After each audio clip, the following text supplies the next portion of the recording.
Mon intervention aujourd'hui était autour de la question de la diaspora, son rôle dans le développement économique du Maroc.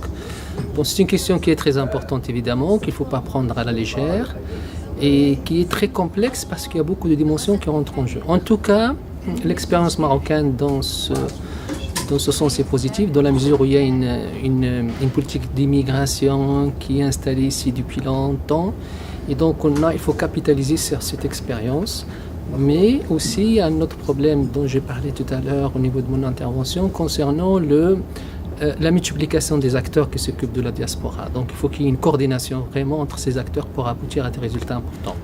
Il y a des chiffres qui montrent que le Maroc est en bonne voie, mais aussi d'autres qui montrent qu'il y a des difficultés. En bonne voie, par exemple, taux de croissance de 5%, une dynamique de transition démocratique qui est intéressante avec la nouvelle constitution.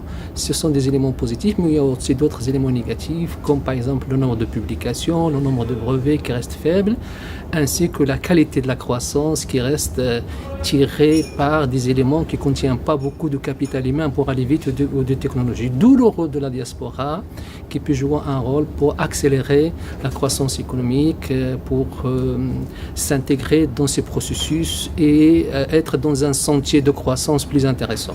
Évidemment, on peut s'inspirer de ce qui se passait un peu dans le monde, comme en Taïwan, comme en Chine, comme un certain nombre de pays qui ont su intégrer leur diaspora, mais aussi on peut s'appuyer sur l'expérience marocaine au niveau d'un certain nombre d'associations qui sont très actives et qui peuvent aussi jouer un rôle pour rapprocher ces deux mondes, qui est celui de la diaspora et celui du Maroc. Je reste optimiste tout en étant conscient que la question est difficile.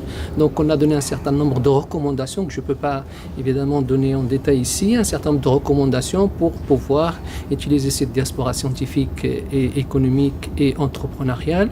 Et il faut être conscient que c'est un levier important. Il faut être conscient que ça ne se fait pas tout seul, que d'abord on doit définir une politique économique endogène, c'est-à-dire qui répond aux besoins de l'économie marocaine, et que la diaspora, l'immigration, même qualifiée, ne peut pas être la panacée. Il faut d'abord définir les choses de manière claire au niveau des autorités marocaines, et la diaspora peut jouer un rôle secondaire pour accélérer le processus.